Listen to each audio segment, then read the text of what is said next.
à tous, ravi de vous retrouver pour cette nouvelle édition de Présidentielle 360. Voici les titres. 12e cérémonie de commémoration de l'esclavage dans les jardins du Luxembourg, la dernière pour François Hollande qui a jugé plus que jamais nécessaire de faire la paix des mémoires, invitant Emmanuel Macron à porter à son tour ce message. Reportage et décryptage dans cette édition. Les législatives continuent de secouer l'échiquier politique. À gauche, le sort de Manuel Valls n'en finit pas de faire des vagues. Jean-Luc Mélenchon, qui rompt avec les communistes, sera candidat à Marseille. À droite, la synthèse s'est faite, mais dans la douleur. Analyse à suivre.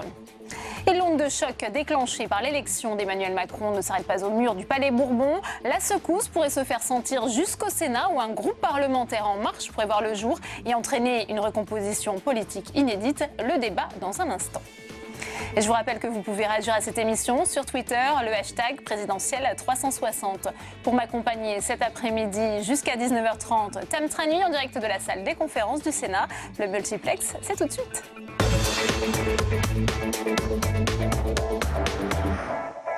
Dernier discours officiel de François Hollande ce matin lors de la cérémonie de commémoration de l'esclavage dans les jardins du Luxembourg au Sénat. Un président soucieux, vous allez l'entendre, d'assurer la transmission. On écoute le chef de l'État.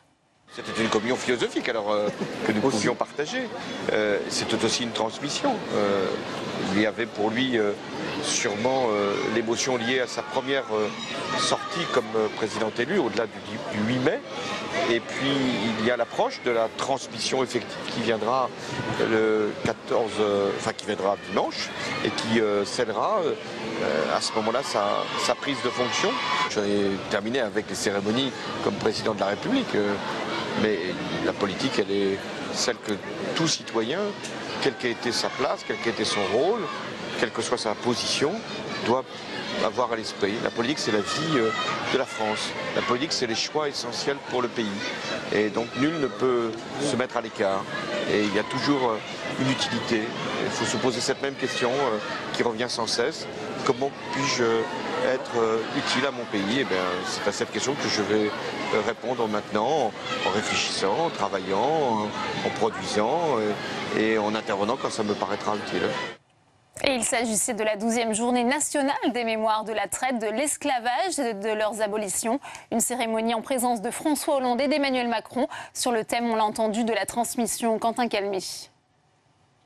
C'est la deuxième fois que les deux présidents se retrouvent ensemble, à quelques jours de la passation de pouvoir et à l'occasion de la 12e cérémonie de commémoration de l'abolition de l'esclavage. Une cérémonie comme à l'accoutumée, organisée dans les jardins du Sénat. Comme on fait des scénarios habituels. Bon, Emmanuel restera là, silencieux, mais inspiré. Il s'entraîne pour l'événement et il se prépare. Ça va? Oui, j'organise. Aussi. Emmanuel Macron, plus effacé que lundi sous l'Arc de Triomphe. Emmanuel. Pardon. Oh, pardon. Excusez-moi. Car aujourd'hui, il s'agit de la dernière cérémonie officielle du quinquennat de François Hollande. Et pour cet ultime discours, le président a insisté sur sa politique mémorielle. Il ne s'agit pas d'opposer une douleur à une autre. La concurrence des mémoires est un mensonge. Il n'y a pas de hiérarchie dans l'horreur, dans la souffrance, dans la barbarie. Nous ne sommes pas là pour faire des comparaisons. Nous sommes là pour empêcher que ce qui a été le pire puisse se reproduire. L'occasion également d'inviter son successeur à reprendre le flambeau. Et nous devons continuer à nous battre contre les divisions qui déchirent les peuples, y compris ici, contre les discours qui jettent les gens les uns contre les autres, contre les intégristes, contre les obscurantistes, contre les communautarismes. Il y a encore beaucoup à faire, Monsieur le Président. Ainsi, en 2018, la Fondation pour la mémoire de l'esclavage verra le jour, présidée par Jean-Marc Ayrault. L'idée avait été lancée par Jacques Chirac en 2006 et reprise l'an dernier par François Hollande. Avec cette dernière image d'un président sur le départ, seul au moment de repartir du Sénat, quand son successeur se lance dans un long bain de foule, son premier depuis l'élection. Et avant de se rendre à cette cérémonie, François Hollande a présidé son dernier Conseil des ministres, faisant l'éloge du dialogue social dans un message implicite à Emmanuel Macron. Julien Desvages. Les mines sont graves et les sourires timides. Autour de la table, 17 ministres et 20 secrétaires d'État. Tous les membres du gouvernement, sans exception, sont présents. Monsieur le Premier ministre, mesdames, messieurs. Dernière prise de parole sous les dorures du Salon Murat. À l'issue de ce Conseil des ministres, François Hollande est applaudi par tout son gouvernement. C'est un moment à la fois solennel, un moment grave et en même temps un moment qui n'est pas triste. Parce qu'on sait que d'une certaine façon, le travail accompli, on en est fiers. Sur le perron de l'Élysée, François Hollande prend le temps de saluer un à un chacun de ses collaborateurs. Tous ont conscience qu'une page se tourne. Certains ont même voulu garder un dernier souvenir. Ça, c'est le crayon que le président de la République a sur sa table au moment du Conseil des ministres. C'est très particulier. Je lui ai demandé si je pouvais le prendre et il ne les conserve pas, donc je crois que ça ne posait pas un problème particulier. Mais pour son 250e et ultime Conseil des ministres, le président de la République a tenu à adresser un dernier message très politique.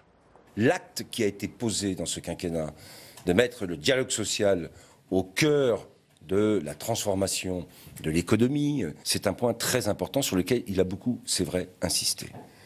Et il a dit que chaque fois qu'on avait pu quelquefois l'oublier, ça pouvait coûter cher.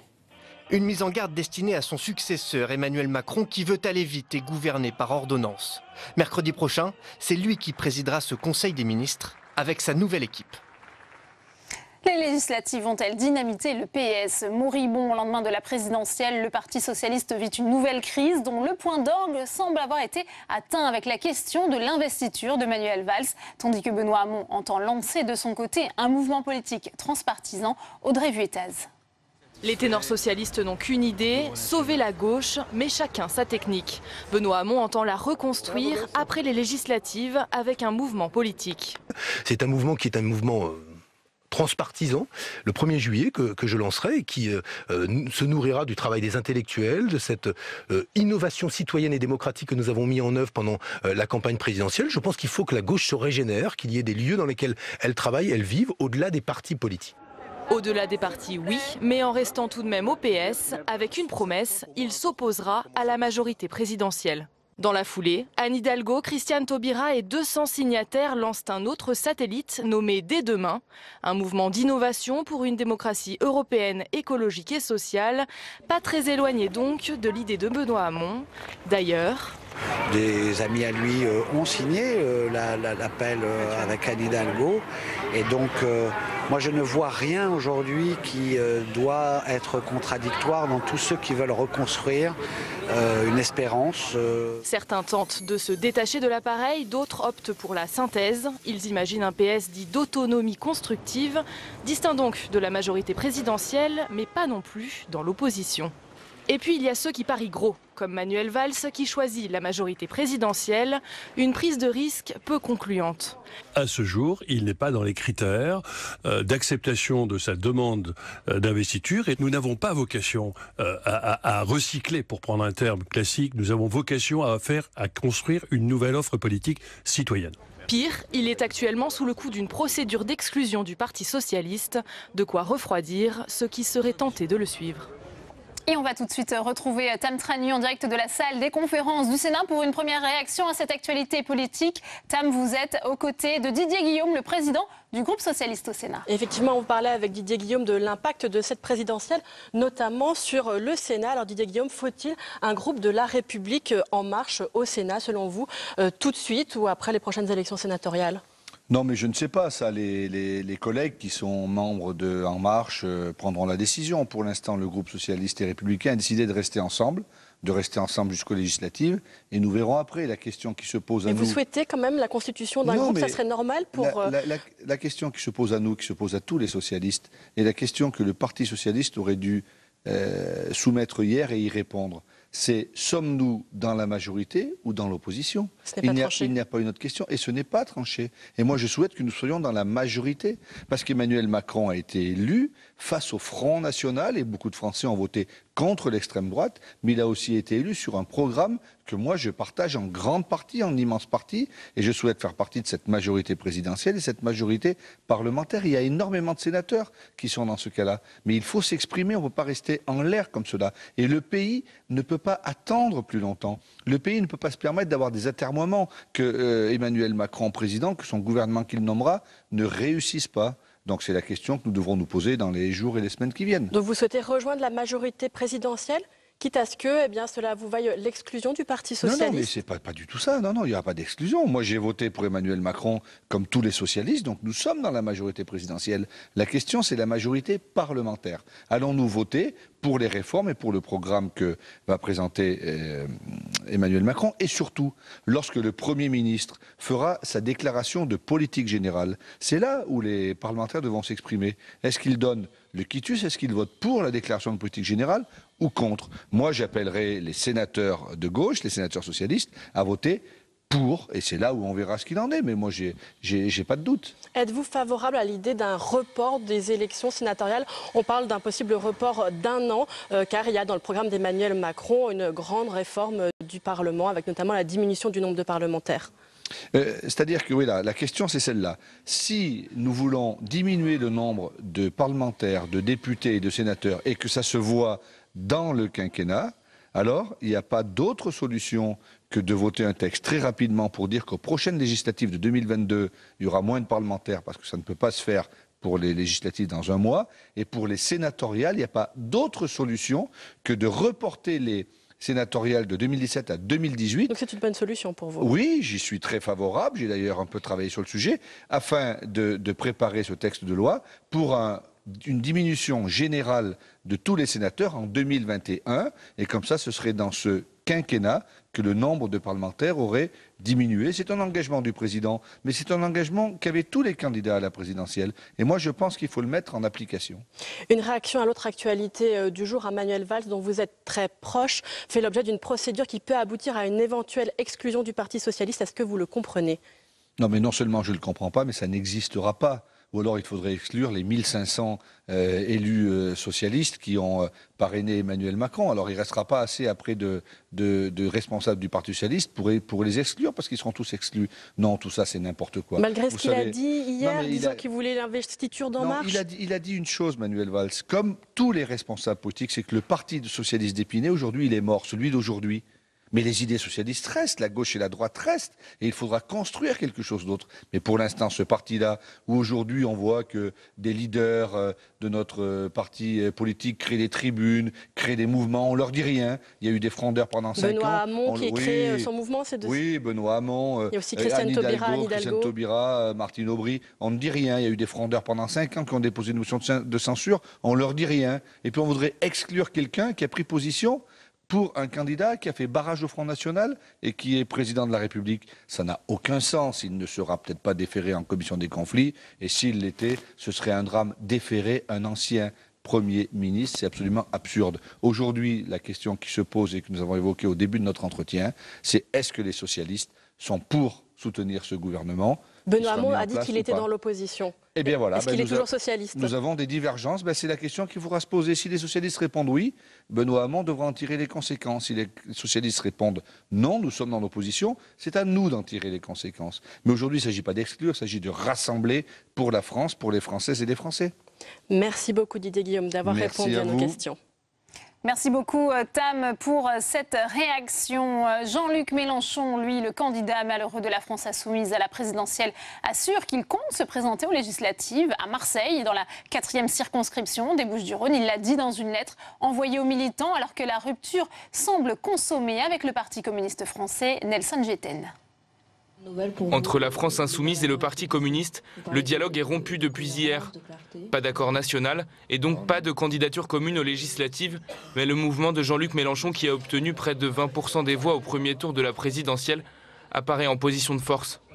Moi je fais la différence entre une direction du Parti communiste qui a l'air un petit peu enfermée dans je ne sais trop quoi, c'est difficile de comprendre ses motivations, et des dizaines et des centaines et des milliers de militants communistes qui ont participé à la campagne présidentielle et qui ont envie de construire dans le cadre de la France insoumise un rassemblement pour ces élections législatives. En tout cas nous, la maison est toujours ouverte pour tout le monde et jusqu'à date limite de dépôt des candidatures, même après pour ceux qui voudront venir aider. Les dirigeants de la France insoumise affirment même avoir déjà investi une vingtaine de candidats communistes. La direction du PCF, de son côté, rejette la faute sur les équipes de Jean-Luc Mélenchon et envisage toujours de trouver un accord au niveau local. Jean-Luc Mélenchon et ses principaux conseillers ont décidé hier soir, seuls, de rompre les discussions. On ne peut aujourd'hui que le regretter, mais ce n'est pas pour ça que nous, on signe la fin de la partie du rassemblement. On continuera à le construire à l'échelle de nos territoires. Quant à Jean-Luc Mélenchon, il retournera faire des meetings sur la Canebière, puisqu'il sera probablement candidat aux législatives à Marseille. Et autre réaction politique, celle du sénateur écologiste André Gattolin. Il répondait aux questions de Tam Trani, on l'écoute. Oui, André Gattolin, quel va être pour vous l'impact de cette élection présidentielle sur la future configuration du Sénat? Faut-il un futur groupe de la République En Marche pour vous qui avez voté dès le premier tour pour Emmanuel Macron? Moi, je pense sincèrement qu'il faut tenir compte de cette évolution. Je ne pense pas que ça puisse se faire par un groupe, puisque les gens ont été élus sous une étiquette, il y a un respect des électeurs, mais qu'il y ait une coordination, qu'il y ait une sorte d'intergroupe qui se produise jusqu'au prochain renouvellement. Alors, on ne sait pas, le bruit court actuellement qu'il y aurait peut-être une prolongation d'un an du mandat des sénateurs. Mais en tous les cas, je pense qu'il y a bien sûr une nécessité. Je crois même, si on fait des calculs un peu rapides, qu'il y a une majorité de pro-macronistes aujourd'hui au sein du Sénat. Et ça, on en a besoin pour engager des réformes rapidement. Mais avec des gens qui viennent d'horizons politiques très différents, il est peut-être plus important qu'il y ait une logique, je dirais, d'intergroupe croisé, tout en conservant les groupes, sans remettre les équilibres en cause complètement avant les élections. Puis c'est peut-être une façon aussi de mieux communiquer avec les anciens groupes politiques. Donc si je comprends bien, un intergroupe d'ici les prochaines élections sénatoriales et après les élections sénatoriales, un groupe de la République En Marche? Ça serait la meilleure logique à mon sens. Et qu'est-ce que vous pensez, effectivement, vous l'avez abordé, de cette rumeur qui parle d'un possible report de l'élection sénatoriale d'un an, notamment parce que le projet d'Emmanuel Macron prévoit une grande réforme du Parlement? Oui, alors après c'est compliqué d'engager cette réforme avec une chambre nouvellement élue et sans avoir présenté le projet. Ça paraît logique. Il y a des problèmes techniques puisqu'on est à moins de 6 mois du semi-renouvellement du Sénat. Donc certains comptes de campagne ont été ouverts, mais ça peut pouvoir se régler. Et je pense qu'effectivement, dans la mesure où Emmanuel Macron, en l'état du Sénat tel qu'il est configuré actuellement, pourrait disposer d'une majorité, certes composite, mais d'une majorité, ça permettrait effectivement de mettre en œuvre plus rapidement les réformes qui sont prévues, notamment celles sur la transparence de la vie publique, mais aussi d'autres dossiers qui sont prévus à très court terme. Très brièvement, lui faites-vous confiance justement pour régler ces questions environnementales, écologiques? Beaucoup disent que son programme est faible sur ce sujet, qu'il a été flou. Oh, il y a des choses. Moi, je connais les gens qui s'occupent de cette partie du programme. En même temps, ils ne renient pas les engagements qui avaient été pris mais pas tenus par sur la loi de transition François Hollande. énergétique. Voilà, et puis même sur le niveau de nucléaire. Et comme il a l'air résolu à tenir ses engagements, c'est un bon point. Mais moi, l'aspect premier de ma motivation, c'est la question européenne. Et enfin, on a un président de la République qui est volontariste et qui a un vrai discours européen. Donc, j'ai déjà au moins 50% dans lequel je me sens totalement bien. Et oui, pour Europe Écologie et les Verts. Absolument. Merci beaucoup André Gattolin d'avoir répondu à nos questions. Voilà pour cette réaction enregistrée un peu plus tôt cet après-midi. L'art de la synthèse chez les Républicains. Hier, le nouveau projet pour les législatives a été adopté. Il se veut le digest des programmes de Fillon, Sarkozy et Juppé et met au cœur des propositions une baisse de l'impôt sur le revenu pour améliorer le pouvoir d'achat. Jérôme Rabier. Fini la campagne présidentielle et avec elle, les Républicains veulent enterrer le projet de François Fillon. Aux côtés de leurs alliés de l'UDI, ils ont donc présenté leur nouvelle copie rédigée en 3 jours. Une synthèse avec comme maître mot le pouvoir d'achat. La synthèse portera, Éric Woerth le présentera devant vous dans quelques instants, autour d'une augmentation du pouvoir d'achat des Français, notamment les classes moyennes, qui ont été massacrées au cours de ce quinquennat de François Hollande, pour laquelle Emmanuel Macron, dans les responsabilités qui étaient les siennes, a naturellement sa part de responsabilité, et d'une baisse des impôts. Oubliez la hausse de la TVA, retour des heures supplémentaires défiscalisées, objectif de réduction du nombre de fonctionnaires passé de 500 000 à 300 000. Un mix des projets de Juppé, Sarkozy et Fillon, une synthèse dont la droite n'est pas familière, mais ne leur dites pas que cela ressemble à la synthèse socialiste. C'est pas du tout une synthèse à la François Hollande, c'est pas une synthèse molle, c'est une synthèse extrême. C'est un projet nettement plus réformateur que le projet de M. Macron. Donc dites ça à M. Macron si vous voulez, mais ne le dites pas à la droite et au centre. L'UDI, malgré des tentations individuelles de rejoindre Emmanuel Macron, est encore allié aux Républicains. et semble bien plus à l'aise avec ce nouveau projet. Dans le projet de François Fillon, il y avait quelques aspects, quelques arbitrages qui étaient les siens, qui sans doute manquaient d'équité. Moi, ce projet, il doit avoir plus d'ambition que celui de M. Macron et plus d'équité, et c'est le cas, que celui qui a été porté par François Fillon.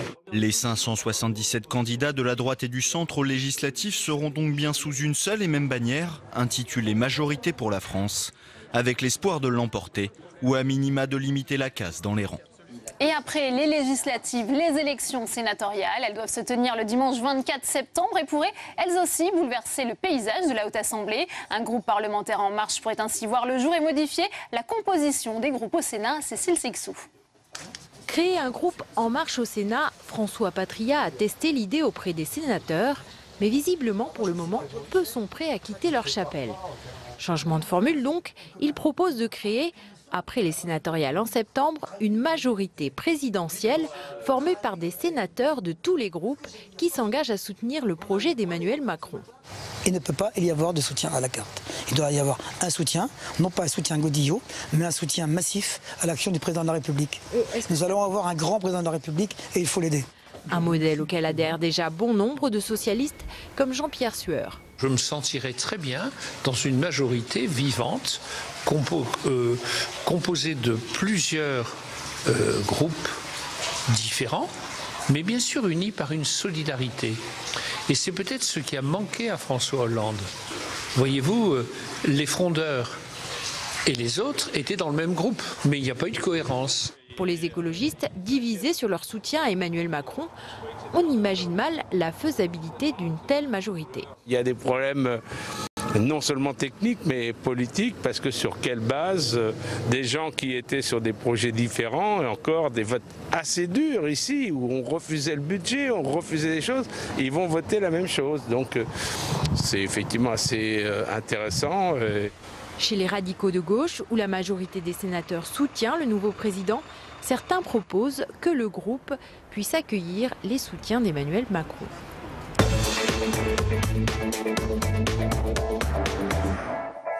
Et on ouvre le débat dans Présidentielle 360 avec mes invités sur ce plateau. Éliane Assassi, bonsoir. Vous êtes présidente du groupe communiste ici au Sénat, sénatrice de Seine-Saint-Denis. Merci d'être avec nous. Gérard Longuet est également sur ce plateau. Bonsoir, sénateur Les Républicains de la Meuse. J'accueille également Alain Richard. Bonsoir. Vous êtes sénateur socialiste du Val d'Oise. Et Jacques Mézard, vous êtes le président du groupe RDSE ici au Sénat, sénateur du Cantal. Vous avez soutenu Emmanuel Macron dans cette campagne présidentielle. Justement, première question pour vous, puisqu'on vient de l'entendre. Est-ce que vous souhaitez qu'il y ait un groupe parlementaire en marche ici au Sénat qui pourrait rassembler à la fois les sénateurs RDSE, certains sénateurs socialistes, des sénateurs LR et aussi écologistes finalement? Vous voulez que nous réunissions tout le Sénat? Et des centristes aussi, et des centristes. Et des centristes. Et à part les communistes. Je vous pose la question. L'élection du président de la République a eu lieu dimanche.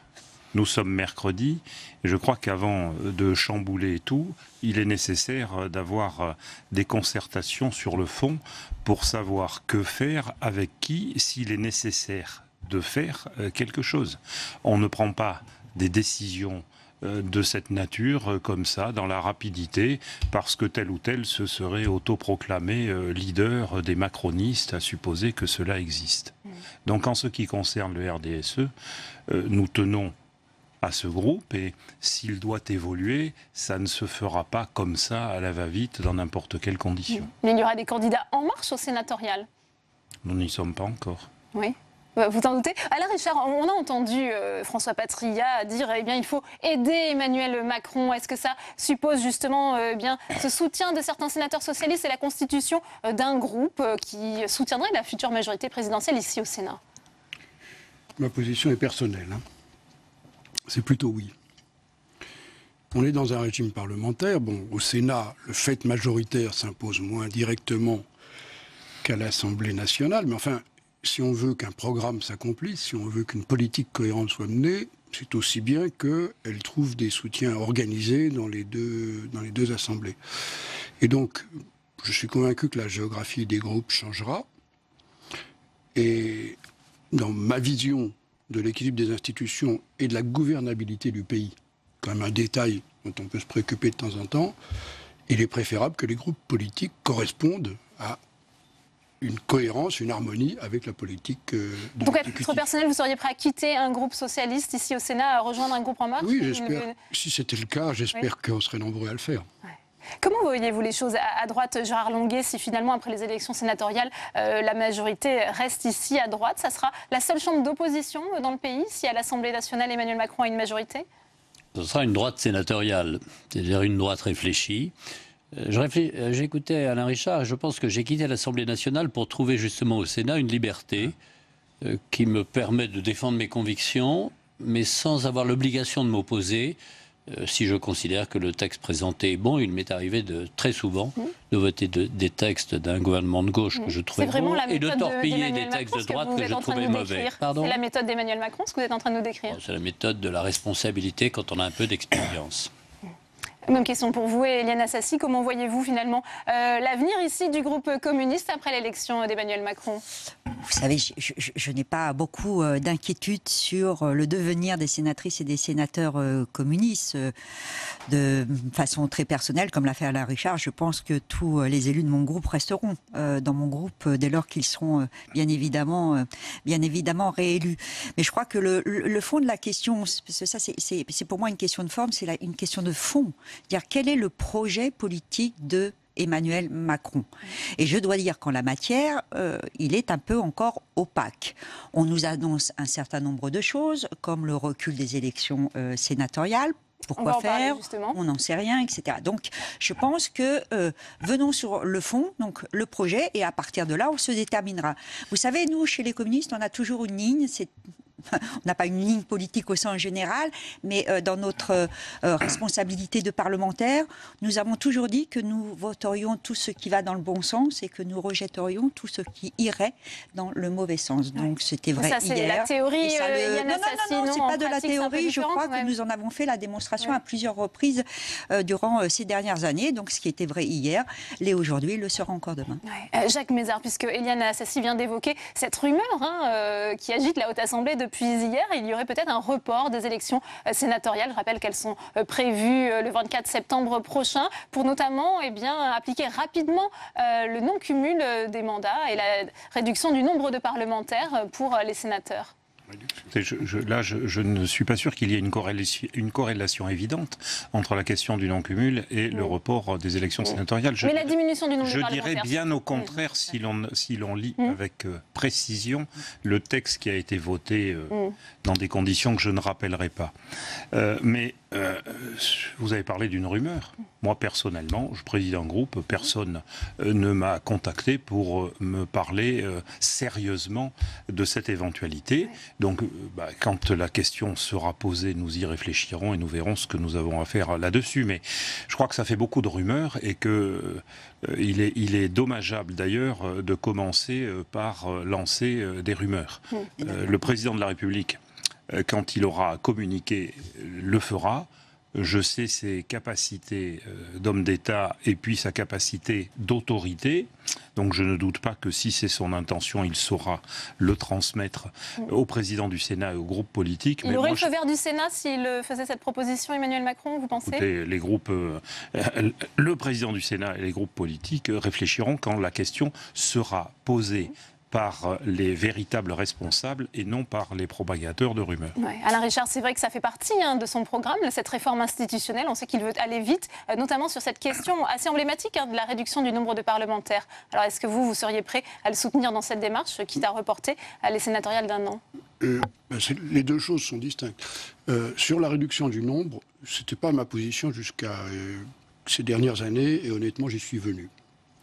C'est-à-dire qu'avec l'exigence croissante d'assiduité, de participation, de discussion approfondie des textes, puis aussi, il faut bien dire, Jacques Mézard le dira 10 fois mieux que moi, les assez fréquentes malfaçons législatives qui sont liées à une méthode de travail qui est à améliorer. Je crois qu'il vaudrait mieux que nous soyons moins nombreux et nos amis députés tout autant. Donc ça, moi maintenant, tardivement, je suis venu à soutenir cette idée et je crois que Emmanuel Macron a mentionné l'idée d'un tiers, c'est-à-dire en gros une assemblée qui serait un peu en dessous de 400, ce qui veut dire un Sénat qui serait entre 220, 230, quelque chose comme ça. Je défends cette idée-là. Alors ensuite, la question du calendrier. un peu secondaire, mais c'est une des conséquences de l'histoire du quinquennat. C'est-à-dire quand vous avez lancé une réforme, vous voulez qu'elle s'applique. Et donc c'est vrai que ça peut paraître un peu contradictoire que 3 mois après, on élise une assemblée dans son ancien effectif, alors que la loi est en train d'être discutée.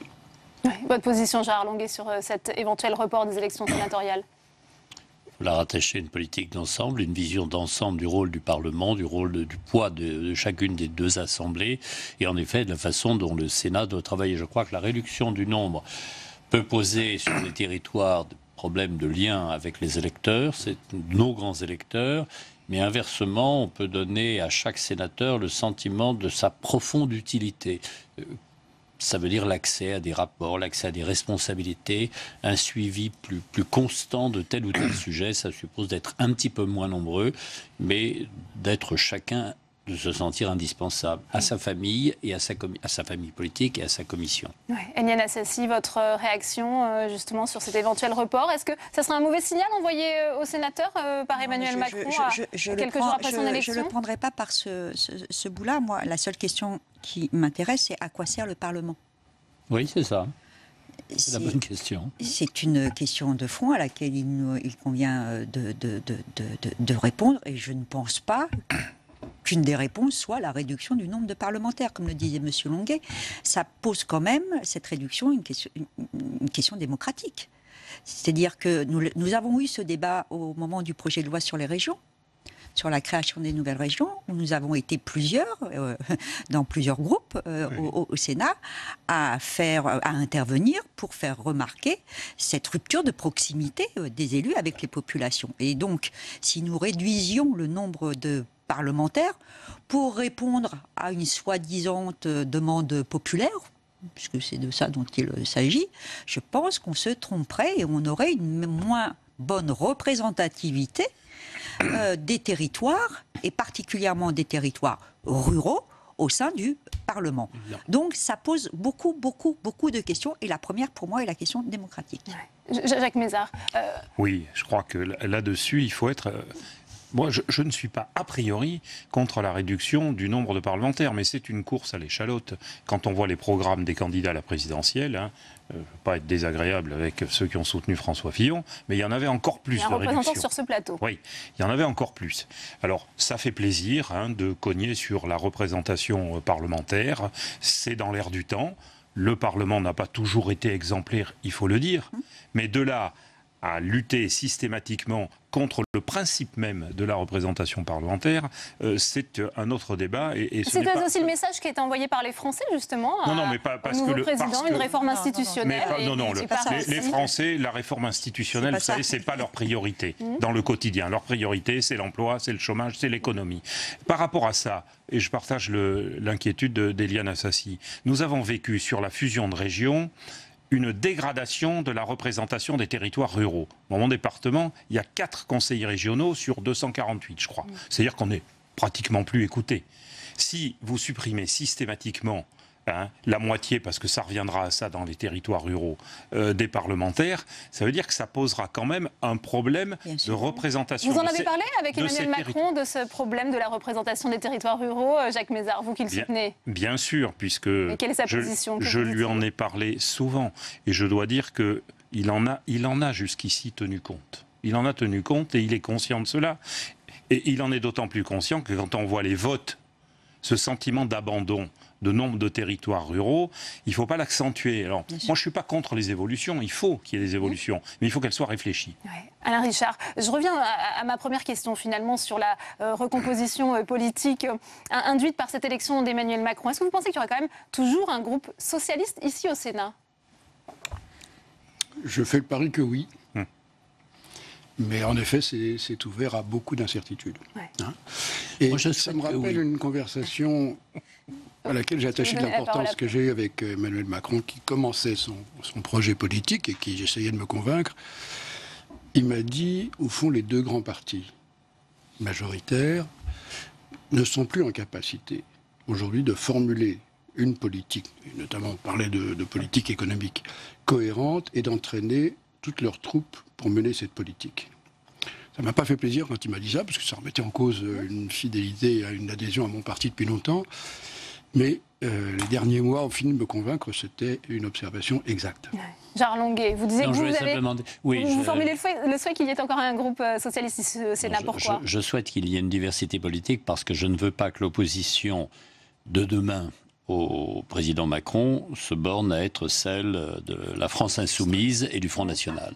Nous, à droite, on n'a pas d'attitude a priori négative sur beaucoup de propositions du président Macron, en particulier sur la libéralisation de l'économie, mais nous sentons le devoir d'occuper, je dirais, de répondre à une opinion qui a voté pour nous, qui nous a soutenus, qui est minoritaire certes, mais qui existe. Si nous donnions le sentiment de fusionner, ça veut dire que demain, il y aurait la France de Macron et deux extrêmes.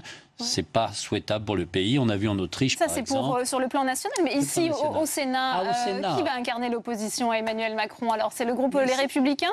Il n'y a pas d'opposition à première vue, d'abord au président de la République qui n'est pas responsable devant le Parlement. L'opposition, c'est celle qui se dresse contre un gouvernement et son Premier ministre, qui eux sont responsables devant le Parlement. Donc on attend le Premier ministre, on attend le gouvernement, on attend sa politique. Le président, il est élu, c'est un fait, il en a pour 5 ans, il est indéboulonnable et donc il faut faire avec. On l'aime, tant mieux, on l'aime moins, tant pis, il faut faire avec. En revanche, le gouvernement, ça c'est l'affaire du Parlement. Et en effet, vis-à-vis de ce gouvernement, je crois qu'il faut des formations politiques qui aient des choses à dire et qui puissent parler librement sans avoir la terreur que j'ai vécue en mon temps de mécontenter le président ou de l'affaiblir. Ouais. Est-ce qu'il peut aussi y avoir un risque un peu d'hémorragie chez les LR qui irait vers un groupe En Marche sûrement. Créé au Sénat? Sûrement, il y aura sûrement des transfuges. Je n'imagine pas qu'il n'y en ait pas. Ouais. Mais je crois que ce sera marginal parce que nous, sénateurs, on a un calendrier qui n'est pas tributaire de l'élection présidentielle. Alors, Eliane Assassi, ça c'est pour le cas où Emmanuel Macron aurait une majorité absolue à l'Assemblée nationale, s'il y a un gouvernement de cohabitation. Comment voyez-vous votre rôle dans ce cas-là, ici au Sénat? Écoutez, moi je crois que j'ai été claire, y compris avant l'élection d'Emmanuel Macron. Je crois que je l'ai dit ici, nous serons dans une opposition à Emmanuel Macron, puisque nous avons combattu ce projet politique pour ce qu'on en connaît, bien évidemment. Mais je le répète encore une fois, nous voterons tout ce qui ira dans le bon sens et nous rejetterons tout ce qui n'ira pas dans le bon sens. Moi, je crois... la présence et l'expression d'une opposition sont pour moi aussi l'expression de la démocratie. Je suis une fervente partisane de la proportionnelle. Et on m'a toujours rétorqué, proportionnel, attention, cela risquerait de faire rentrer le Front National. Un verrou efficace contre l'extrême droite. Voilà, mais moi je considère que le Front National, ça se combat sur les idées, et voilà. Et donc on a été nombreux à contribuer, il y a quelques jours, à créer les conditions de battre le Front National. Mais moi je suis pour l'expression diverse et diversifiée de ce qui peut s'exprimer dans le pays et qui peut s'incarner par des formations politiques. C'est ça la démocratie. Jacques Mézard. Oui, il faut que le Sénat soit constructif. La situation du pays nécessite, et c'est l'habitude du Sénat d'ailleurs, de prendre les mesures nécessaires pour sortir des blocages qui sont malheureusement une dérive que l'on a connue ces dernières décennies dans ce pays. Et de ce côté-là, je crois qu'il est nécessaire d'avoir une majorité, y compris au Sénat, sur de grands objectifs, mais en gardant ce qui fait l'identité et la force du Sénat, c'est-à-dire la capacité d'avoir des expressions libres. Parce que faire un groupe, nous y réfléchirons, mais si ce groupe, tous les membres du groupe doivent être le doigt sur la couture du pantalon, je pense que ce n'est pas bon pour le Sénat, mais ce n'est pas bon non plus pour le président de la République, et en tout cas, ce n'est pas la tradition de la sensibilité. On sort d'un quinquennat traumatisé par les frondeurs, Jacques Mézard. Donc il faudra bien peut-être qu'il y ait des logiques de groupe aussi parlementaires, des majorités qui se créent pour les frondeurs, c'est l'Assemblée nationale. Le Sénat a la capacité de la réflexion, et je ne doute pas que lorsque l'intérêt primordial, les intérêts fondamentaux de la nation sont en jeu, le Sénat a la capacité de faire avancer les choses et d'être constructif. Là, on évoquait effectivement... C'est pour ça qu'il faut prendre le temps du débat. aussi. Mais attendez, on va venir sur la méthode. la 5e République a prévu les frondeurs, ça s'appelle le 49.3. Oui. Et moi j'ai vécu à l'Assemblée nationale avec un Premier ministre qui utilisait le 49.3 parce que nous avions une partie de notre majorité qui était réticente sur la moitié des sujets, voire les 3/4. Ah, si vous voulez, après, chacun prend sa responsabilité. Le gouvernement utilise le 49.3 et si des parlementaires considèrent que c'est excessif, eh ben on dissout. Alain Richard. La parole est au peuple. C'est le fondement même du régime parlementaire. Un régime parlementaire repose sur une majorité choisie par les électeurs. Les gens qui sont dedans doivent y être fidèles. Ouais. Sur la méthode Macron. Et s'ils ne sont pas fidèles, on les renvoie devant les électeurs. Voilà. Ouais. Sur la méthode Macron, puisqu'on parlait du 49.3, on sait qu'il veut aller vite, et notamment en ayant recours aux ordonnances. On voit que certains s'inquiètent, notamment les partenaires sociaux, de ce dispositif. Est-ce que vous pensez qu'il va arriver à convaincre, à aller vite cet été, lors de la session extraordinaire de juillet? De toute façon, je suis hyper minoritaire sur ce sujet. Moi, j'ai toujours défendu les ordonnances parce que sinon, il faudrait des années de 500 jours. Hein, on est toujours en train de courir après le temps.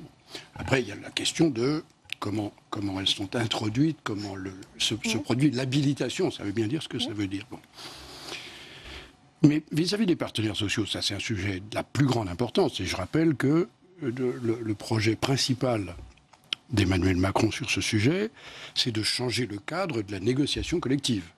Mais donc, on parle de toute façon de la négociation collective et de conclusion d'accords qui représentent une majorité de salariés par la représentation la représentativité des organisations syndicales. Donc, c'est un sujet très important pour les partenaires sociaux, mais enfin, l'idée n'est quand même pas de faire disparaître la démocratie sociale.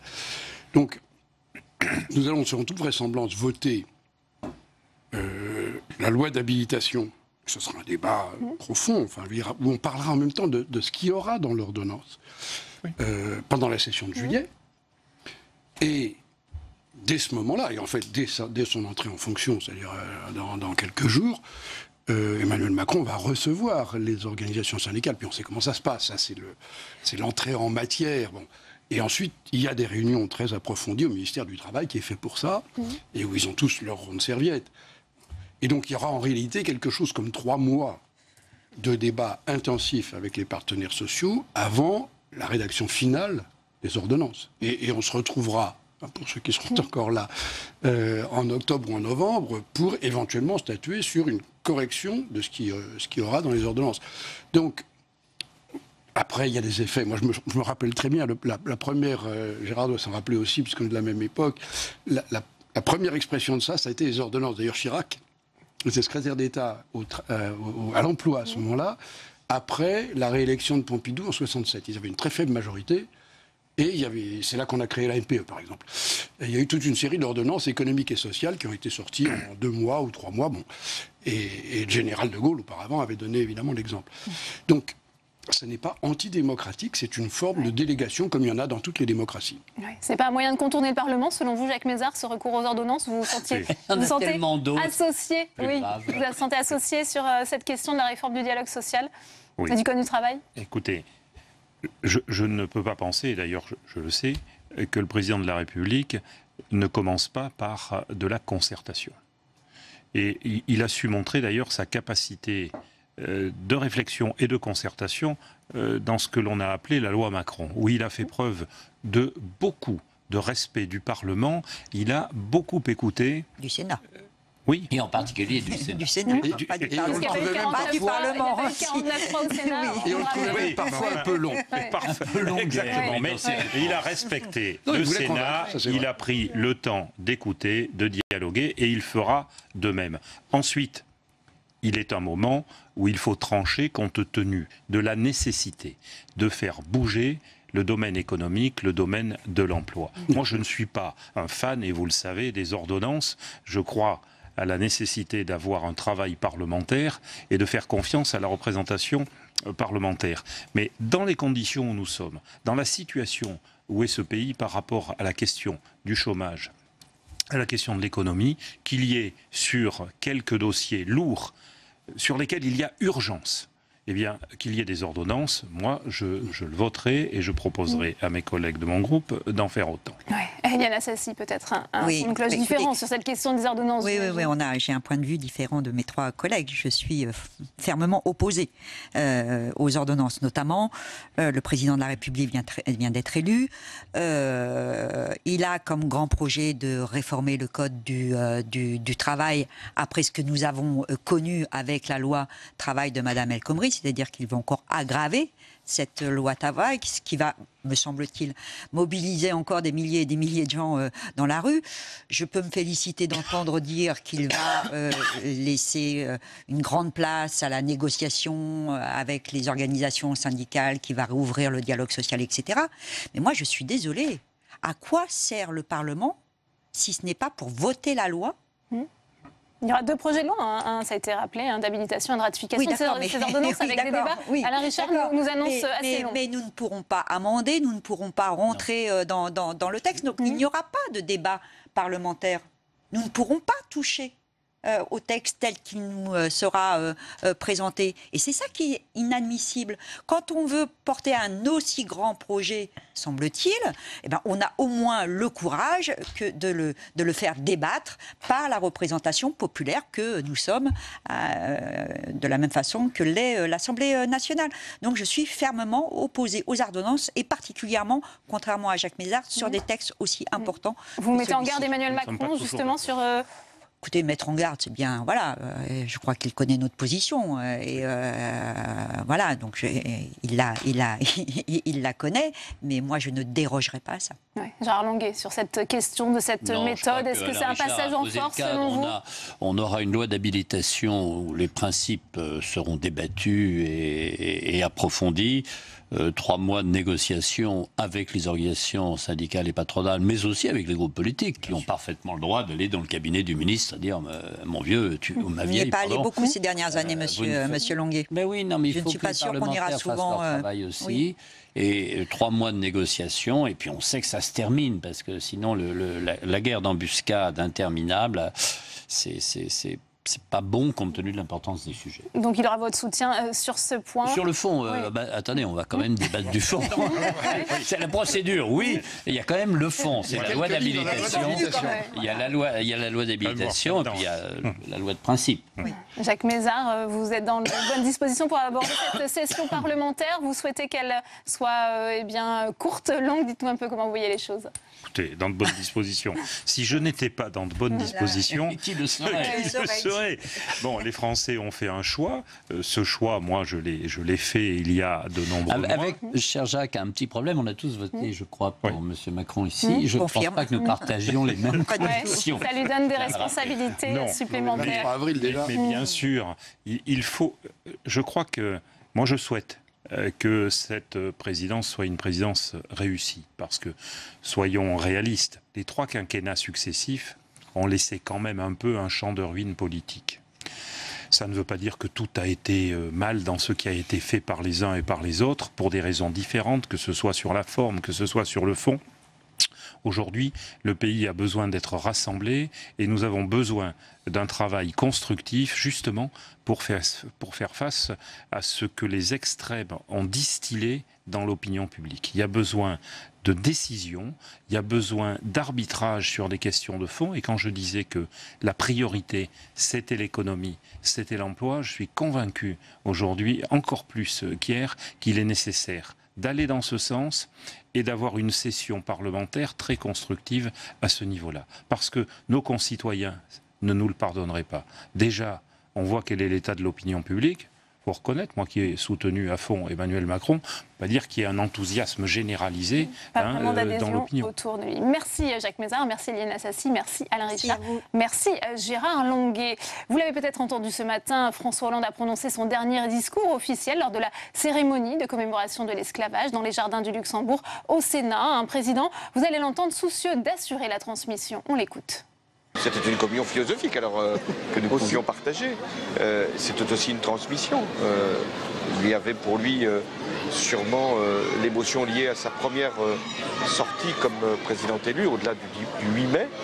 Et puis il y a l'approche de la transmission effective qui viendra le 14, qui viendra dimanche et qui scellera à ce moment-là sa prise de fonction.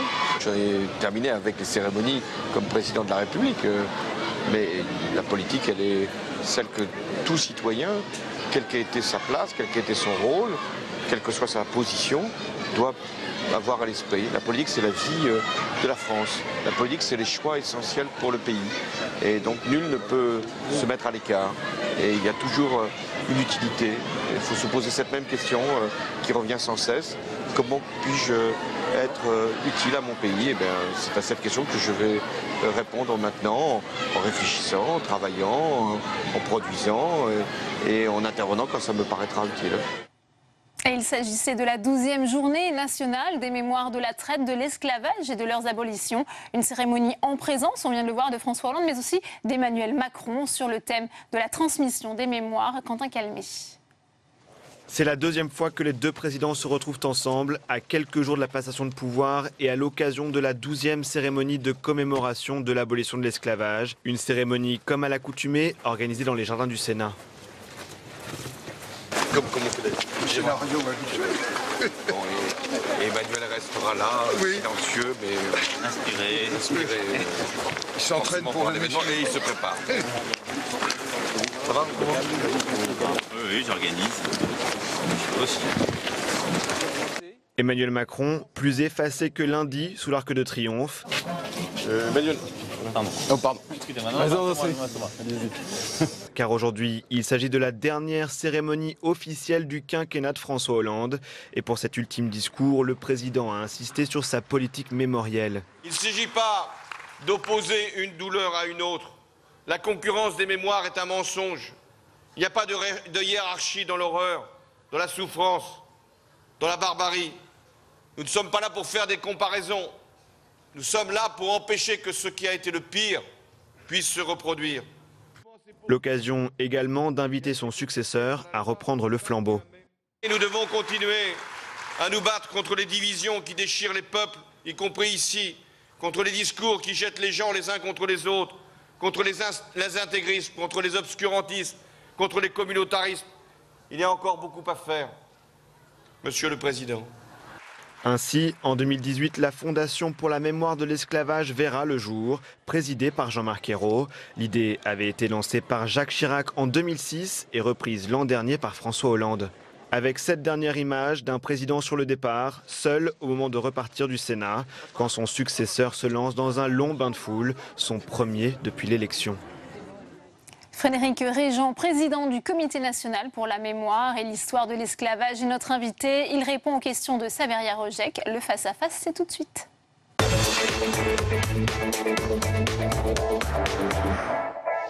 Bonjour Frédéric Régent. Bonjour. Vous êtes donc le président du Comité national pour la mémoire et l'histoire de l'esclavage. François Hollande a jugé plus que jamais nécessaire ce matin de faire la paix des mémoires. Cette paix des mémoires, ce n'est toujours pas une réalité dans la France de 2017 ? Alors, on commence à essayer d'y arriver.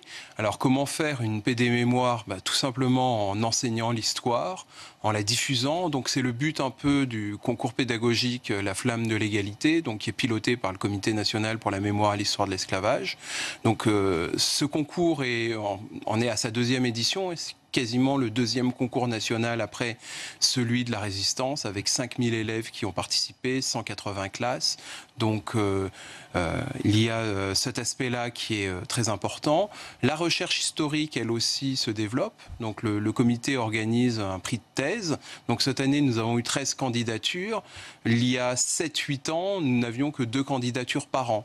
Donc, voilà, donc c'est le progrès de l'histoire, le progrès de la diffusion historique qui, à mon sens, permettra d'aboutir à la paix des mémoires. Parce que la mémoire doit se construire à partir de l'histoire et pas à partir de fantasmes. Mais à votre sens, la France n'a toujours pas fait la paix avec son passé d'esclavagiste ? Alors, je pense qu'il y a des revendications actuellement qui s'expliquent aussi par des situations sociales et culturelles actuelles. des personnes qui, dans la société, estiment qu'elles n'ont pas leur place, qui essayent de trouver une raison historique à cette place qu'elles n'ont pas. Et c'est aussi un problème du présent. Lorsque vous voyez ce qui s'est passé en Outre-mer, en Guyane cette année, ou les grands mouvements sociaux de 2009, il y a une revendication du présent et on se raccroche au passé en Outre-mer. Certaines fractures actuelles de la société française s'enracinent dans ce passé.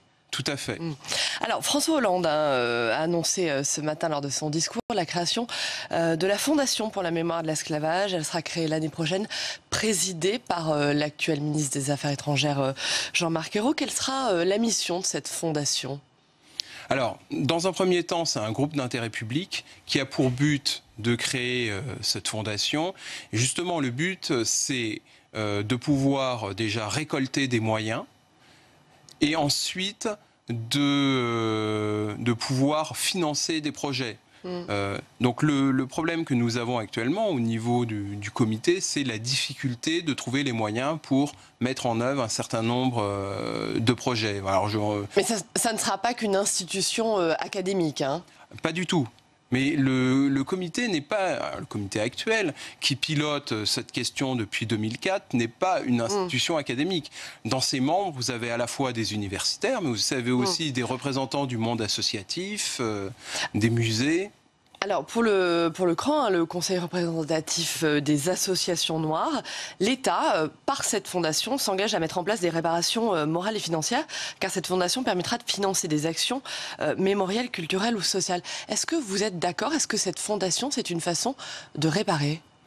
Alors, par rapport à cette question de réparation, le mot est tellement... connoté. Enfin, connoté, non. Il y a tellement de significations différentes qu'il est quand même... voilà. Bon, si le CRAN estime que c'est une manière de réparer, c'est très bien. Pour ma part, lorsque on évoque cette question-là, moi je pose toujours la question suivante, et je raisonne en tant qu'historien. En 1849, lorsque les colons ont reçu une indemnité, déjà Victor Schœlcher, il était pour qu'on indemnise les esclaves aussi. En 1849, les propriétaires d'esclaves ont reçu une indemnité. Ils étaient 7000. Qui a payé cette indemnité, à votre avis ? Qui ? Non, mais l'État français ? Oui, l'État. Et donc l'État, c'est qui ? Les contribuables. Donc, c'est une petite minorité, encore une fois, enfin, la perspective historique que je défends, c'est une minorité de colons avec une minorité de négociants qui ont bénéficié de ce trafic-là. La collectivité a été condamnée à payer pour les crimes d'une minorité. Exactement. Et d'autre part, lorsqu'on analyse par exemple le XVIIIe siècle, les Français sont écrasés d'impôts pour financer des guerres. Guerre de 7 ans, guerre d'indépendance américaine, et ces guerres sont des guerres pour préserver l'espace colonial et donc les intérêts de ces négociants et de ces colons. Qui paye l'impôt ? La plupart des couches les plus modestes de l'époque, c'est-à-dire les paysans. Qui va partir à la guerre comme chair à canon ? Ce sont les mêmes.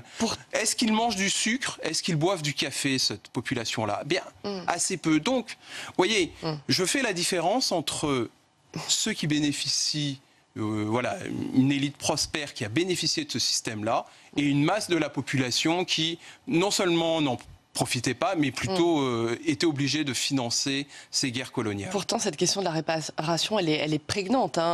Hier, Cécile Duflot, la députée Cécile Duflot, ancienne ministre, a déposé 2 propositions de loi pour reconnaître le travail forcé comme crime contre l'humanité. Elle demande des réparations pour les préjudices résultant de la traite et de l'esclavage. Et elle souhaite que ces textes soient examinés lors de la prochaine session parlementaire. C'est sa demande. Maintenant, comme on l'a indiqué ce matin, la notion de crime contre l'humanité, donc Madame Taubira l'a rappelé en 2001, mais elle existait déjà dès 1794. Le 5 février 1794, un député de la Convention a dit... Lors de la première abolition. Lors de la première abolition, l'esclavage est un crime de lèse-humanité. Et par conséquent, les propriétaires d'esclaves, non seulement... Si les autorités républicaines arrivent à les attraper, il faut les tuer, mais il faut auparavant les déchoir de leur citoyenneté. C'est la peine quand même, la déchéance de la citoyenneté, ça nous rappelle un débat que l'on a eu. Qu'on a eu pour punir qui? Pour punir ceux qu'on considère comme les plus grands criminels. C'est-à-dire que cette notion de crime contre l'humanité a déjà existé. Alors, ce sera un débat. Bon, c'est vrai que là, j'ai pas trop réfléchi à la question parce que je viens d'apprendre cette ces textes ont été déposés hier. Assez rapidement, car il nous reste peu de temps, qu'en est-il de la création d'un mémorial aux esclaves et puis surtout le musée de l'esclavage? Alors, concernant le mémorial des noms d'esclaves, ça c'est extrêmement important, car en 1848, donc les esclaves qui n'avaient que des prénoms, on leur a donné des noms de famille. Alors des noms de famille, par exemple, moi on m'a donné Régent, mais ma grand-mère on lui a donné Gérant, des noms inventés par les officiers d'état civil. Ce n'étaient absolument pas les noms des maîtres comme aux États-Unis. Et donc c'est important de créer cette filiation entre les descendants d'esclaves qui se raccrochent à un ancêtre esclave, qu'il y ait une fierté de cela, parce que longtemps ça a été une honte. Ma grand-mère disait non, il ne faut pas parler d'esclavage. Ah, on est des ancêtres africains. Non, il ne faut pas parler de ça. Si, il faut parler de ça. Et il faut que finalement, inverser en quelque part le stigmate, ce qui était considéré comme négatif devienne une source de fierté. C'est le seul moyen. On ne peut pas avoir honte de notre passé quand on est descendant d'esclaves. Comme je le suis. Alors bon, moi je suis aussi descendant de propriétaires d'esclaves, donc vous voyez aussi quel problème cela peut poser pour les réparations. Enfin, ce qui me concerne, je serais peut-être obligé de payer d'un côté pour l'autre. Donc voilà, ça c'est important de... Enfin voilà, moi la réponse est toujours une réponse historique. Merci beaucoup. Merci Frédéric Régent d'avoir répondu en direct à une question. Merci.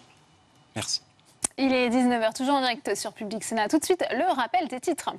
Les législatives continuent de secouer l'échiquier politique. À gauche, le sort de Manuel Valls n'en finit pas de faire des vagues. Jean-Luc Mélenchon, qui rompt avec les communistes, sera candidat à Marseille. À droite, la synthèse s'est faite, mais dans la douleur. Et l'onde de choc déclenchée par l'élection d'Emmanuel Macron ne s'arrête pas au mur du Palais Bourbon. La secousse pourrait se faire sentir jusqu'au Sénat, où un groupe parlementaire en marche pourrait voir le jour et entraîner une recomposition politique inédite. Comment va gouverner le nouveau président? Le recours aux ordonnances pour réformer le Code du travail inquiète les partenaires sociaux. Laurent Berger, le secrétaire général de la CFDT, l'encourage à partager le pouvoir. Quand François Hollande fait l'éloge du dialogue social, on en parle dans notre second débat. Et je vous rappelle que vous pouvez réagir sur Twitter à cette émission, #présidentielle360. Je vous le disais à l'instant, les adieux de François Hollande qui a présidé ce matin son dernier Conseil des ministres, faisant l'éloge du dialogue social dans un message implicite à Emmanuel Macron. Julien Desvages. Les mines sont graves et les sourires timides. Autour de la table, 17 ministres et 20 secrétaires d'État. Tous les membres du gouvernement, sans exception, sont présents. Monsieur le Premier ministre, mesdames et messieurs. Dernière prise de parole sous les dorures du Salon Murat. À l'issue de ce Conseil des ministres, François Hollande est applaudi par tout son gouvernement.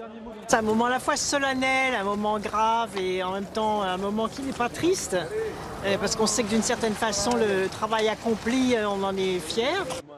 Sur le perron de l'Élysée, François Hollande prend le temps de saluer un à un chacun de ses collaborateurs. Tous ont conscience qu'une page se tourne. Certains ont même voulu garder un dernier souvenir. C'est le crayon que le président de la République a sur sa table au moment du Conseil des ministres. C'est très particulier. Je lui ai demandé si je pouvais le prendre et il ne les conserve pas, donc je crois que ça ne posait pas un problème particulier. Mais pour son 250e et ultime Conseil des ministres, le président de la République a tenu à adresser un dernier message très politique. L'acte qui a été posé dans ce quinquennat de mettre le dialogue social au cœur de la transformation de l'économie, c'est un point très important sur lequel il a beaucoup, c'est vrai, insisté. Et il a dit que chaque fois qu'on avait pu quelquefois l'oublier, ça pouvait coûter cher. Une mise en garde destinée à son successeur Emmanuel Macron qui veut aller vite et gouverner par ordonnance. Mercredi prochain, c'est lui qui présidera ce Conseil des ministres avec sa nouvelle équipe. Tam Trani nous a rejoint sur ce plateau. Bonsoir Tam, chroniqueuse à Public Sénat. On voit qu'Emmanuel Macron veut légiférer par ordonnance. Est-ce que c'est un passage en force qui inquiète notamment les partenaires sociaux? Oui, effectivement. Première attaque hier matin dans une matinale radio. Philippe Martinez, le secrétaire général de la CGT, déclare que gouverner par ordonnance, c'est ne pas écouter, ne pas respecter la démocratie. Pas très étonnant de la part de la CGT, dont on connaît l'opposition radicale à Emmanuel Macron. Mais c'est ensuite la très réforme réformatrice CFDT qui lui emboîte le pas. Laurent Berger, dans une lettre ouverte publiée dans le quotidien Le Monde, a envoyé ces quelques phrases qui demandent à Emmanuel Macron de partager le pouvoir, donner de l'air à notre société. Il dit encore: le mythe de l'homme providentiel est un mythe dangereux pour notre démocratie. Et puis, il conclut avec cet avertissement très clair: une nouvelle réforme du Code du travail, surtout si elle est menée sans concertation, ne peut pas non plus être une recette miracle. Pourtant, on a entendu Ségolène Royal ce matin défendre son ancien collègue. Oui, la ministre de l'écologie sur RTL ce matin. Non, la méthode Macron, ce n'est pas le passage en force, nous dit-elle. Emmanuel Macron sait qu'il ne faut pas brusquer. On écoute la ministre de l'Environnement. Ce que je peux vous dire, moi, d'Emmanuel Macron, c'est qu'il n'a pas du tout l'intention de brutaliser les Français. Comme nous tous, il a été choqué par l'usage du 49.3 par le gouvernement précédent. Donc, ça ne sera pas sa méthode, ça je puis vous le dire. Et justement, parce qu'il casse les codes traditionnels des oppositions brutales entre la droite et la gauche, c'est précisément pour faire émerger des solutions de consensus qui font en sorte que lorsque les Français adhèrent à une solution et la comprennent, à ce moment-là, la croissance économique revient. Donc vous avez bien entendu, Emmanuel Macron a été choqué par l'utilisation du 49.3 sur son propre texte, donc sur la fameuse loi Macron. Oui, mais pour cette prochaine réforme du droit du travail, il entend procéder par ordonnance. Est-ce que c'est aussi un moyen de contourner finalement le Parlement ? Eh bien, sur le principe, une ordonnance permet au pouvoir exécutif de légiférer rapidement en évitant de longs débats parlementaires. Alors, on va voir comment ça se passe. Il y a 3 phases pour les ordonnances. D'abord, le Parlement vote une loi d'habilitation qui précise sur quel sujet et pendant quelle période le gouvernement peut prendre des ordonnances. Et là, déjà d'ailleurs, Emmanuel Macron a besoin d'avoir une majorité au Parlement. Ensuite, eh bien, les ordonnances sont adoptées en Conseil des ministres après l'avis qui est consultatif du Conseil d'État. Et ensuite, elles sont signées par le président de la République. Et dès lors, eh bien, les ordonnances sont applicables. Et puis, il y a une 3e phase, le moment où le Parlement examine et vote le projet de loi de ratification de l'ordonnance. Alors si tout va bien, le texte est adopté et a valeur de loi. Et si ça ne va pas, eh bien le texte reste un décret à une valeur réglementaire, mais c'est un tel revers politique, il faut bien le dire, que le texte a bien du mal à s'appliquer. Mais l'exercice est encore plus délicat quand ça concerne le droit du travail. Effectivement, parce que depuis la loi Larcher de 2007, à l'époque Gérard Larcher est ministre du Travail, eh bien tout texte qui implique une modification du Code du travail, que ce soit par exemple la loi El Khomri ou la loi Rebsamen récemment, doit débuter par une phase de concertation avec les partenaires sociaux. En clair, avant de légiférer, le gouvernement doit se concerter avec leurs syndicats et leur demander s'ils veulent ouvrir une négociation entre eux. Et là, il faudrait même que ça se fasse avant la loi d'habilitation. On dit d'ailleurs qu'Emmanuel Macron devrait recevoir très rapidement les partenaires sociaux à l'Elysée, dès la semaine prochaine, c'est en tout cas possible. Mais bon, il faut dire aussi que la loi Larcher, elle est très souple. La consultation, ça peut être juste recevoir des partenaires sociaux en bilatéral, comme ça a été fait sur la loi El Khomri. Et puis, dernière possibilité, si le gouvernement invoque l'urgence, on peut même sauter cette phase de concertation. Reste que vu le contexte, vu les avertissements des syndicats, des signaux de dialogue de la part du gouvernement seraient plus que bienvenus. Merci beaucoup Tam pour toutes ces précisions. Alors la méthode Macron va-t-elle provoquer une crise sociale dans le pays ? On en parle tout de suite avec mes invités.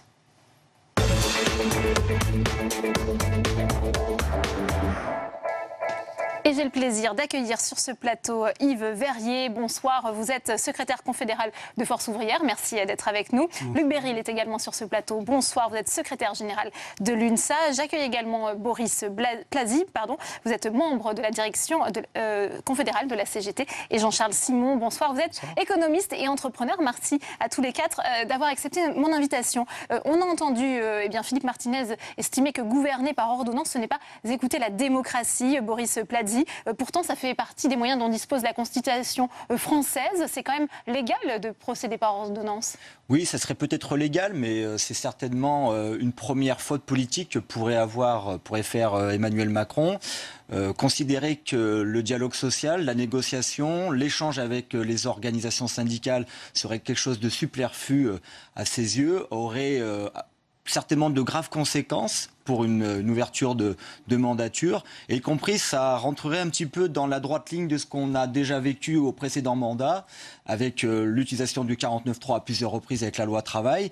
Ça serait certainement de nature à encore une fois aggraver la rupture entre l'élite politique et puis le monde du travail, en particulier les salariés. Qu'est-ce que vous lui dites? Vous le mettez en garde contre un troisième tour social, Emmanuel Macron? On le met en garde contre le fait de vouloir légiférer en urgence de cette manière-là, dans le but, parce que le but il est là, dans le but de favoriser des régressions sociales pour les salariés, en vue de faire profiter les exigences du patronat et en particulier le MEDEF et le CAC 40. Donc effectivement, la CGT solennellement demande à Emmanuel Macron de surtout pas utiliser ce type de méthode, d'une part sur le fond, sur la forme, et sur le fond, surtout pas de régression sociale. On a vu ce que ça a pu donner ces derniers jours en termes de résultats politiques, et notamment avec une montée du Front National dans le pays qui inquiète tout le monde. Luc Beryl, est-ce que vous êtes prêt à soutenir Emmanuel Macron dans sa démarche de réformer le Code du travail par ordonnance? Non, je pense que mon collègue de la CGT l'a dit, je n'ai pas exactement la même appréciation, mais on pourrait commencer par appliquer tout simplement la loi qui s'appelle la loi Larcher, c'est l'article L1 du Code du travail. Réformer le Code du travail, ça peut commencer par l'appliquer, c'est-à-dire considérer que les partenaires sociaux doivent être consultés avant qu'on légifère. C'est tout simplement la préconisation. Il entend le faire, Emmanuel Macron. On entendait Tam Trani nous dire, a priori, les partenaires sociaux vont être reçus à l'Élysée à partir de la semaine prochaine. Recevoir les partenaires sociaux et avoir une première prise de contact pour un président de la République qui s'installe, c'est une fort bonne idée. Maintenant, ce n'est pas l'application de la loi Larcher. La loi Larcher précise qu'on ne reçoit pas simplement pour une politique de courtoisie, on doit discuter effectivement d'une réforme éventuelle, donc de son contenu. Et c'est tout le problème d'ailleurs dans cette façon de procéder par ordonnance. C'est pas une atteinte à la démocratie, on va pas tomber en dictature, on est dans un cadre qui reste constitutionnel. Simplement, il y a un cadre qui permet ou non, plus ou moins, le dialogue social, et celui-là fermerait les choses et contribuerait à tendre une situation qu'il est déjà suffisamment quand on voit l'état de division politique qui existe en France. Ouais. Quelle est la position de Force ouvrière, Yves Verrier, justement, sur ce recours aux ordonnances? Bien, écoutez, tout d'abord, le président de la République, qui doit être investi dimanche, laisse entendre qu'il veut redonner du crédit à la parole politique. C'est sans doute nécessaire et urgent. Mais il y a un premier problème. Il avait dit lui-même qu'il ne croyait pas une seconde à la réforme par ordonnance. En novembre dernier, la seconde n'a pas duré très longtemps. Donc, évidemment, les ordonnances font partie de l'arsenal constitutionnel. Il y a des bons et des mauvais exemples. Le bon exemple, c'est l'ordonnance de 1982 qui a institué les 39 heures, la réduction du temps de travail à 39 heures et la 5e semaine de congés payés. Mais cette ordonnance, moi je l'ai ici sous les yeux, ce qu'elle disait, c'est que la présente ordonnance a notamment respecté l'équilibre institué par les partenaires sociaux dans le protocole d'accord du 17 juillet 81. Donc il y avait eu au préalable non seulement une concertation, mais une négociation qui avait débouché sur un accord sur lequel s'était appuyé le président de l'époque, François Mitterrand, pour prendre cette ordonnance. Il y a un très mauvais exemple, c'est l'ordonnance de 2005 qui a institué le CNE, sans concertation aucune, et entre le CNE et le CPE, on voit comment ça s'est terminé. Vous ne faites pas confiance aux parlementaires pour quand même débattre de ces projets, Tam Trani l'évoquait, d'habilitation pour habiliter justement le gouvernement à légiférer par ordonnance? Mais écoutez, justement là-dessus... Il y aura quand même un débat parlementaire, même s'il est plus court. Oui, pour habiliter le gouvernement à agir par ordonnance. Mais FO ne veut pas faire les choses à l'envers. On pense, nous, d'abord la concertation et on verra ensuite le résultat de la concertation en termes de contenu et éventuellement de méthode. Mais ce n'est pas nos affaires, mais ça nous paraît un peu curieux que le président... On est dans une période maintenant d'élections législatives. On annonce que le président veut légiférer à la place des candidats à l'élection parlementaire. Donc c'est un peu curieux. Donc la concertation, on verra le contenu et il sera toujours temps de s'accorder éventuellement sur le meilleur moyen en respectant les différentes formes de démocratie parlementaire et sociale. Ouais, Jean-Charles Simon, on a entendu les syndicats présents sur ce plateau. La tâche s'annonce quand même difficile pour Emmanuel Macron sur ce recours aux ordonnances. Il a été clair, il l'a dit dans son programme, donc c'est une différence pour moi majeure par rapport à la loi El Khomri. Il a annoncé ce qu'il voulait faire, il a annoncé la méthode. Donc je ne vois pas du tout le même contexte politique entre ce qu'il veut faire et ce qui a été fait dans le cadre du mandat précédent. Par ailleurs, les ordonnances ordonnances comme le 49.3. On ne peut pas dire de temps en temps ça nous plaît, de temps en temps ça nous plaît pas. C'est dans les outils, ça c'est encadré par le Parlement, le 49.3 également, et donc le Parlement a la moyen de s'opposer. Moi je trouve ça, pour moi, si vous voulez, l'anomalie, c'est l'existence même de la loi Larcher. On est quand même une des rares démocraties où le pouvoir politique n'a pas pleinement la main sur ce qui est fondamental à faire ou pas en matière sociale. C'est une disposition de l'Union européenne. Alors le cas de la loi Larcher ne l'est pas, et il pouvait tout à fait ne pas y être en 2007. En France, la France n'était absolument pas en rupture des dispositions de l'Union européenne en 2007.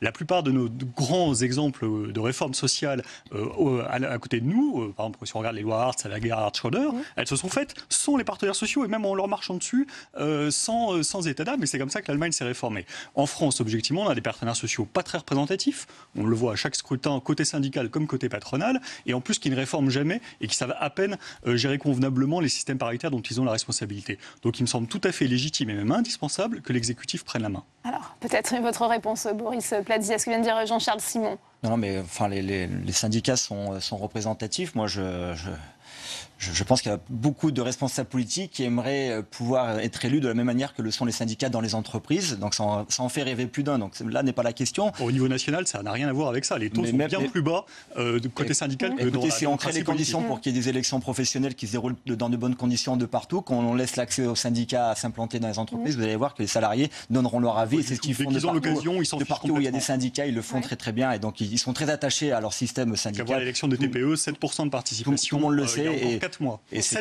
caricatural de dire. Mais je pense que là, c'est pas le propos.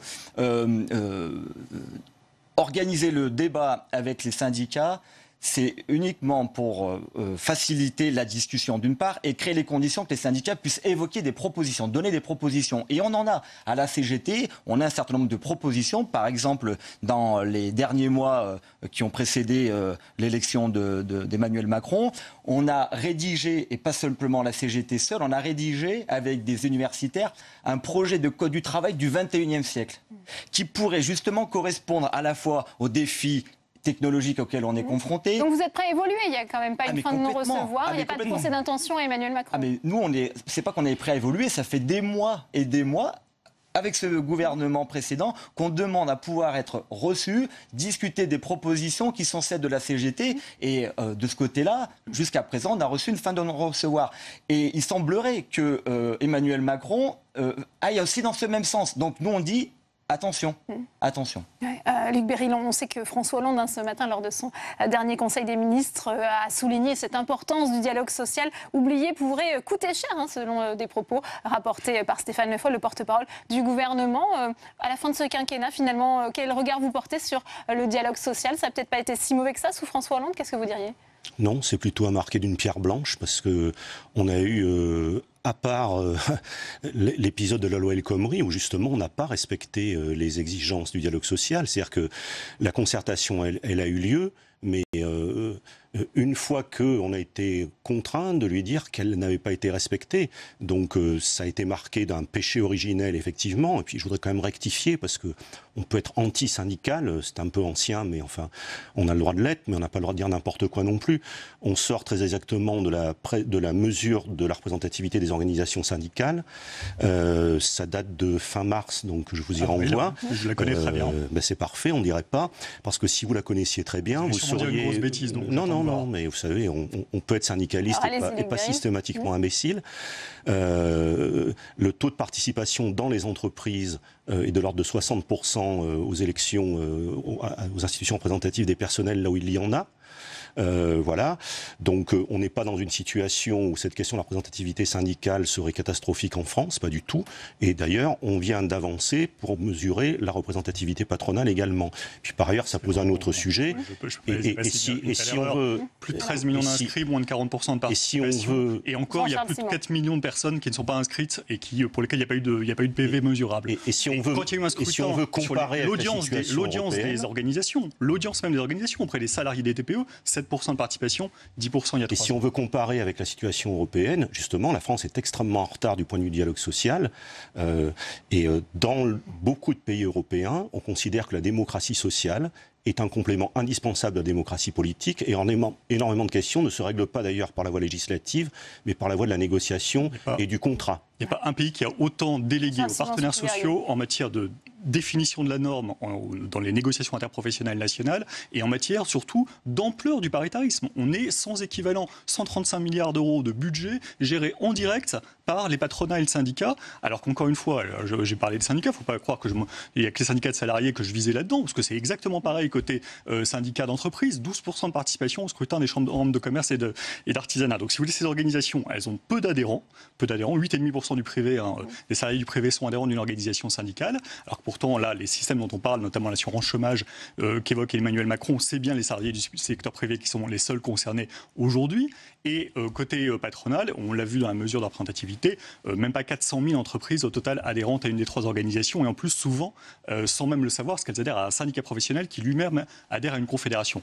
Donc en fait, ces organisations, pour moi, n'ont absolument pas la légitimité pour discuter de ce qui, encore une fois, s'agissant des grands droits, des grandes orientations, se fait ailleurs par le pouvoir politique. Oui, bon, écoutez, moi, si on entre dans les calculs de représentativité, on risque d'entrer dans un débat. Il vient d'avoir lieu d'ailleurs sur les conditions d'élection du président de la République. Donc je pense que c'est un peu ridicule. Et à l'arrivée, je ne sais pas qui serait représentatif, à part ceux qui pensent savoir mieux que les autres la façon dont les choses J'aurais une question pour vous, puisqu'on voit quand même qu'il y a une recomposition politique en train de s'opérer dans le pays qui va au-delà des clivages partisans. On voit que, aussi bien à droite comme à gauche, on est prêt à soutenir, à rentrer dans une majorité présidentielle pour éviter les blocages qu'on a pu connaître sous le précédent quinquennat. Est-ce qu'aujourd'hui, les syndicats que vous représentez ne sont pas dans cet état d'esprit également ? Mais on n'est pas dans un état d'esprit de blocage. Je crois que ce qui vient d'être dit autour de la table est clair. On est dans un état d'esprit d'ouvrir une négociation, une concertation sur le fond. Parce que si on prend la question de la loi travail et du contenu de l'ordonnance éventuelle ou quel que soit le véhicule, la question, par exemple, du niveau de la négociation. M. Macron veut aller vite. Pourquoi ? Parce qu'il a la conviction qu'en décentralisant la négociation, il va favoriser l'adaptation, la compétitivité, la création d'emplois. Bon, eh bien, on n'a pas la conviction que cela fonctionnera ainsi. On a plutôt le sentiment que de renvoyer systématiquement la négociation au plus bas, en faire l'instrument de la compétitivité, c'est risquer d'entrer dans une spirale de compétition, de concurrence entre les entreprises d'une même branche, y compris sur le territoire national, qui va mettre en compétition les salaires, le temps de travail, etc. C'est exactement ce dont souffre l'Union européenne, manque d'harmonisation sociale, c'est exactement ce dont souffre la mondialisation dont on parle tant, parce que les entreprises peuvent, et on se souvient du drame du Rana Plaza, 1500 salariés qui sont morts parce que les conditions de sécurité n'étaient pas respectées, qui travaillaient là-bas, des grandes marques qui réimportaient parce qu'elles produisaient là-bas à moindre coût, y compris au détriment de la sécurité. Donc on pense qu'il faut trouver la bonne articulation entre les niveaux de la négociation, c'est ce qu'on appelle le principe de faveur, la hiérarchie des normes, et il y a matière à discussion là-dessus. Donc voilà, il a une conviction, on n'a pas la même conviction. On pense qu'il y a un risque de destruction d'emplois, y compris par le biais de cette compétition entre entreprises. On voit bien, qu'est-ce qui s'est passé à Smart ? On fait un référendum aux salariés en les menaçant de perdre leur emploi. Qu'est-ce qui s'est passé à Whirlpool ? Il reste quoi à négocier ? Les conditions de licenciement. Donc, ça ne fonctionne pas ainsi. Donc, ouais, il a une conviction, c'est son droit, il peut argumenter, il a sans doute des arguments, on a nos propres analyses, on peut argumenter, et c'est ce qu'on demande. Pendant le conflit de travail, à plusieurs reprises, on a tenté de proposer au gouvernement en place de sortir de ce conflit en reprenant la négociation, ce qu'on nous a refusé. Boris Platzi a évoqué le cas justement des salariés de Whirlpool, parce qu'on a pu voir ces images d'Emmanuel Macron justement aller au contact des ouvriers. Est-ce que ça vous paraît un homme ouvert au dialogue, à l'écoute des salariés ? On sait qu'il connaît très bien tous ces dossiers économiques notamment. Pour le cas de Whirlpool, ça fait des mois, c'est l'industrie de la métallurgie, je connais un petit peu, je suis du secteur. Ça fait des mois que les salariés tirent la sonnette d'alarme, demandent à rencontrer les responsables politiques, demandent à ce qu'on les aide sur leurs dossiers, pointent du doigt que le groupe américain qui génère des milliards de profits va délocaliser leur activité en Pologne pour pouvoir payer des salariés moins chers, avec un temps de travail beaucoup plus allongé qu'en France, avec moins de protection sociale, en vue, encore une fois, de dégager toujours plus de profits. Et ça fait des mois que les salariés demandent à pouvoir avoir une discussion avec des responsables politiques. Monsieur Macron, il arrive au deuxième tour des élections présidentielles. C'est un peu tard. C'est un peu tard. Donc, moi, je ne suis pas persuadé que ce dossier-là... Dans les images qu'on a pu voir, il vous apparaît quand même à l'écoute. Est-ce que vous pensez que ça va être un homme avec qui le dialogue social, la concertation avec les syndicats va être facile et possible? Alors, pour l'instant, il n'a pas donné des signes de facilité au dialogue social. Quand on est à peine investi d'une responsabilité telle que la sienne et que la première chose qu'on dit, c'est « je vais légiférer par ordonnance parce que je veux me passer de la discussion avec les organisations syndicales et peut-être même avec le Parlement », ce n'est pas un signe, je pense. C'est pas un signe de vouloir discuter calmement, tranquillement et en tout cas prendre en considération les propositions des organisations syndicales qui, encore une fois, ne manquent pas. C'est pas comme si on découvrait le dialogue social, comme si on découvrait la négociation collective. La négociation collective pour les syndicats, c'est tous les jours, dans les entreprises, dans les branches. On fait un tas de propositions, donc on sait faire. Luc Beryl, qu'est-ce qui ferait que quel geste de la part d'Emmanuel Macron pour un petit peu adoucir la position des syndicats, selon vous? Non, mais je crois Est-ce que vous demandez carrément qu'il retire ce procédé par ordonnance? C'est ça le problème. Je pense qu'il ne faut pas que la forme cache le fond. Si on veut retoucher le Code du travail, il faut dire sur quoi, il faut qu'on puisse en discuter. J'ai une expérience, moi, d'Emmanuel Macron, la fameuse loi Macron. Je l'avais rencontré à l'époque. Donc c'est un homme, effectivement, qui peut être ouvert au dialogue. J'ai eu plusieurs heures de discussion avec lui sur la loi. Simplement, l'essentiel des discussions qu'on a pu mener, ça s'est passé dans le cadre justement des contacts avec les parlementaires. Parce que sur l'élaboration elle-même de la loi, il n'a pas été possible de se faire entendre. Et c'est là-dessus sans doute qu'il faut ajuster les choses. Il faut qu'on comprenne qu'il y a des dispositions qui relèvent, et on ne conteste pas, de la démocratie politique, et que le gouvernement travaille, bien évidemment, on ne le conteste pas. Simplement, à un moment donné, c'est le sens de la concertation. Prendre en compte l'avis des parties prenantes, celles et ceux pour lesquels est quand même fait la loi, il faut peut-être quand même le rappeler. On gagne effectivement en qualité de la loi, et il faut donc qu'on trouve tout simplement la bonne articulation qu'il y a. Je termine juste en vous faisant remarquer que dans l'état dans lequel se trouve la France aujourd'hui, et de ce que nous dit l'élection présidentielle, une France extrêmement divisée. Et il y a fort à parier pour que les législatives... Il y aura une responsabilité des syndicats aussi. Il y a une responsabilité de tout le monde.